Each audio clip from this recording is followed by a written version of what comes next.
عرض ادب، آرمان هستم. تو این پادکست از آسترولوژی میخوام در مورد صورت فلکی شیر و خرچنگ که راجع به ایران کم و بیش شنیدیم توضیح بدم. دایره زودیاک همونطور که تو چارت فردی هر کدوم از ماها وجود داره، در سطح جهانی هم وجود داره.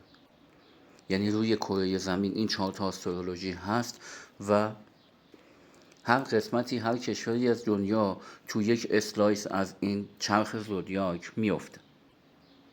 ایران توی 2000 سال قبلی تو قسمتی از صورت فلکی شیر یا لئو بوده و به همین نسبت کل دنیا.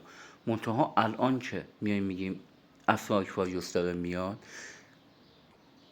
معنی بزرگترش اینه که کل این چرخه داره میچرخه و آکواریوس تو جایی میفته که اصل اونه، ولی هر 12 تا نشان میچرخه. ولی اون چیزی که الان برای ما مهمه اون قسمتیه که مربوط به ایران میشه که قبلا صورت فلکی شیر بوده و الان داره میشه صورت فلکی خرچنگ. این موضوع جابجایی ها یه دفعه و یه شبه اتفاق نمیفته، یه مدت زمان میبره و جابجایی ها معمولا با یه سری تغییرات و حتی جنگ ها همراه میشه.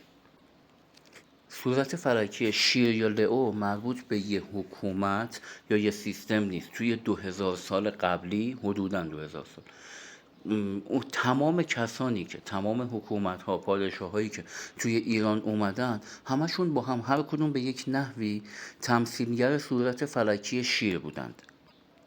حتی اینها رو ما به شکل نمادین خیلی جاها میتونیم ببینیم، مثلا پرچم ایران که تا سالها قبل اون نماد شیر رو تو خودش داشت، یا خیلی جاها مثلا پشت سکه ها اون شیر یا خطی که از قدیم مینداختن، اون نماد شیر همیشه توی ایران بوده.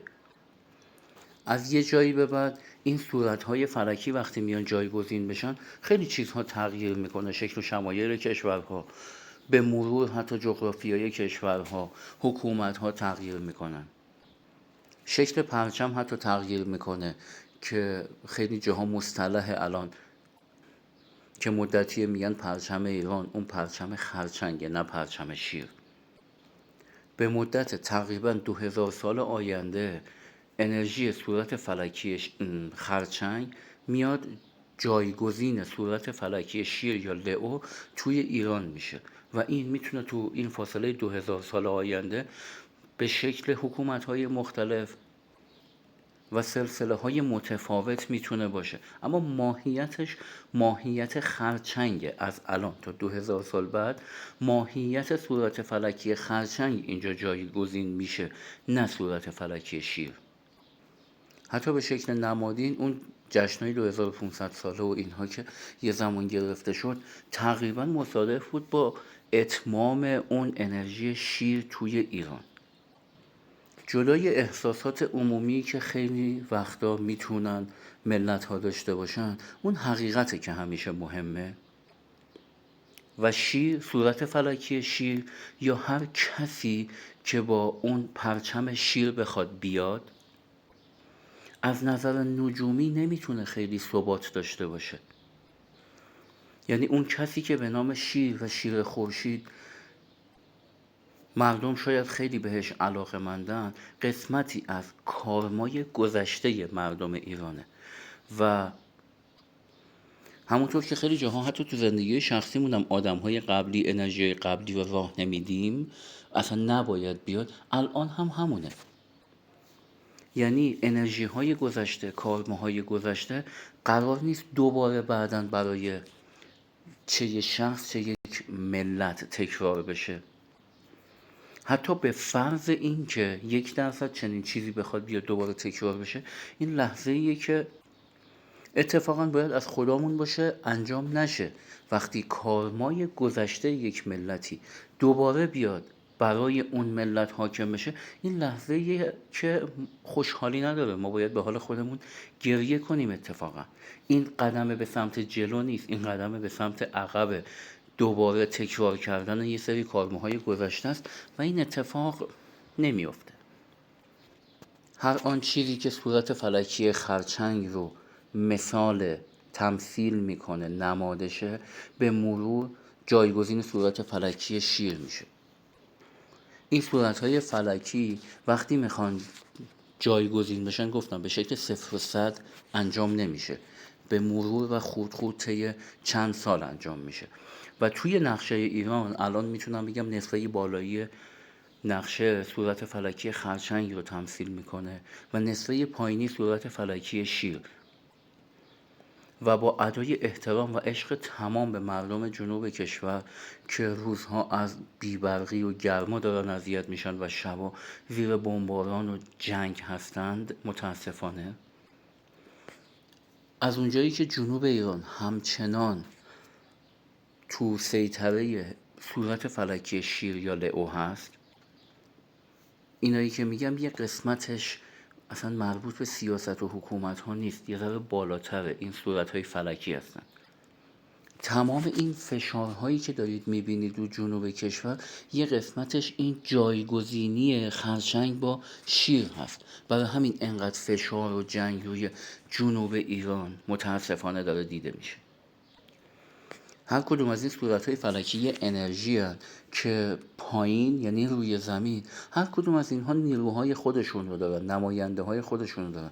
یه صورت فلکی که یه جایی بوده، اون یکی میخواد بیا جایگزین این بشه، معمولا با جنگ همراهه. این نمیخواد جای خودش رو از دست بده و جایگزینی داشته باشه و اون یکی میدونه که باید بیاد جایگزین این بشه. و تو همه تاریخ، تو همه هزاره های قبلی هم همیشه جنگ های این چنینی بوده و کشورها و حکومتها دانسته یا نادانسته هر کدوم یه جوری نماد و نماینده ای از اون صورت های فلکی هم. اما نکته بعدی که در مورد ایران خیلی وقت سوال پرسیده میشه، کشور ما توی سال 57 به اینور وارد این تغییرات صورتهای فلکی شد از یک طرف، و از طرف دیگه این کشور برای مدت 50 سال به روسیه اجاره داده شد تا سال 2027. توی سالهای قبل یا حتی همین چند ماه قبل خیلی وقتی از ما میپرسیدن در مورد تغییرات، با اون علم ناقصمون خیلی وقتا میگفتیم که الان وقت تغییرات نیست. خب طبیعتا خیلی از ما ناراحت میشدن و خیلی از افرادی که دائما امید هر روزه میتونم بگم واهی به دیگران میدادن که امروز همه چی درست میشه، هفته دیگه همه چی درست میشه، استقبال میشد از این قضیه و خب طبیعتا از حرف ما ناراحت میشدن. اما سال 2027 زمانیه که ساترن 3 بار از رو خورشید چارت تولد ایران عبور کرده، زمانیه که جوپیتر تو لئو در اومده، نود جنوبی تو لئو در اومده و موعد اون 50 سال هم تموم میشه. سال 2027 به بعد زمان خیلی از تغییرات توی ایرانه. قبل اون طبق نظم جهانی اصلا قرار نیست اتفاق خاصی بیفته. خیلی از اتفاقاتی هم که سالهای قبل اینجا افتاده یا حتی همین الان داره میفته یه جوری مقدمه برای اون جایی و اون نقطه‌ای و اون روزی که کسانی که دانش دارن، کسانی که آگاهی دارند میدونن قراره توی یه تایم خاصی یه سری از اتفاقات بیفته و قبل اون تغییرات بزرگی که شاید احساسات عمومی خیلی دوست داره اونها رو، قرار نیست اتفاق بیفته. ضمن اینکه صورت فلکی شیر مربوط به یک حکومت، یک سلسله یا یک پادشاه خاص نیست، صورت فلکی خرچنگ هم همینطور. هر چقدر با دانش و آگاهی بیشتر جلو بریم، اون جو و احساسات جمعی کمتر اذیتمون میکنه.